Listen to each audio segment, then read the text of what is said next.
And for more Foodie Friday, if you're looking for a fun food truck that has made from scratch food, check out Grub Gauntlet. It's all an opportunity, and we have a chance to help the communities and go around and kind of make it a little safer, especially during this pandemic and everything. People don't have to go out. There's only one or two people working on the truck. You have dedicated professionals doing it day in and day out, sanitizing, making sure people with degrees and certificates and whatnot. So we try really hard to make sure that everything's perfect. The menu is we have a few set things. Brisket, the Fancy Pants grilled cheese with ribeye meat. It's our best seller. And then the up-and-comer right now is our brisket nachos. Those things are killing it right now, especially at the farmers market. So those are the things that we are focusing on. But we also rotate all the time. When winter hits, I'll start using the fryer again when the Texas heat goes down. And we'll start doing some truffle aioli fries. I'm making agave nectar ketchup that it's actually healthy for you. It burns calories instead of using high fructose corn syrup, stuff like that.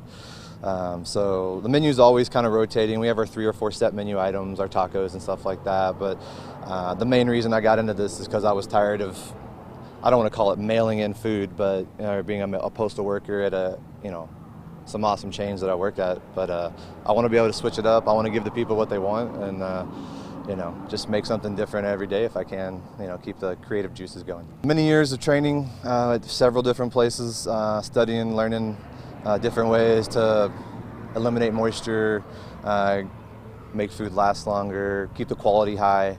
That's the key to all of it, and a lot of people just don't have those steps and don't know those things, and it's not their fault. They just need to get a little training on it and stuff like that. Everybody has their specialties, so that's kind of how we do it. We fully support our U.S. military, first responders, nurses. Active military and veterans. Yes, active military and veterans. And we also LISD, and we extend that out to Cooper ISD and everybody else. So we just want the people who don't get considered as heroes, we want to give them something back, because they're the ones that are on the front lines.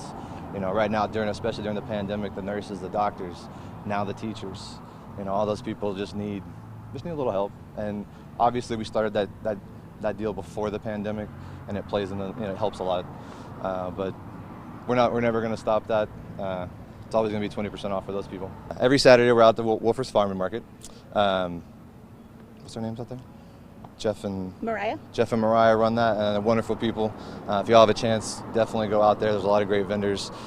We do have some days in some local neighborhoods, stuff like that. We help out around the hospitals. We keep our schedule very well updated on Facebook. Yeah. If you go to our Facebook page, you can find us.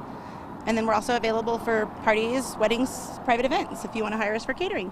It's definitely, the goal is to get a restaurant. We just wanted to have proof of concept before we put a lot of money into a restaurant. It's a bigger risk than a food truck. So we just really wanted to test it with the food truck first. And we'd like to keep that as an extension so we can go to different events, eventually branch out to Dallas and stuff like that. I'd love to go do some Dallas Cowboy games and stuff like that. Everything's scratch made, all the ingredients. We buy separate seasonings and make our own stuff. So if you want everything made from scratch, no preservatives, we're the food truck for you, Grub Gauntlet. So yummy. Thanks, guys. And don't miss them tomorrow at the Farmers Market. And coming up after the break, details on the Lantern Tavern and all their hard work to get back open. Stay with us.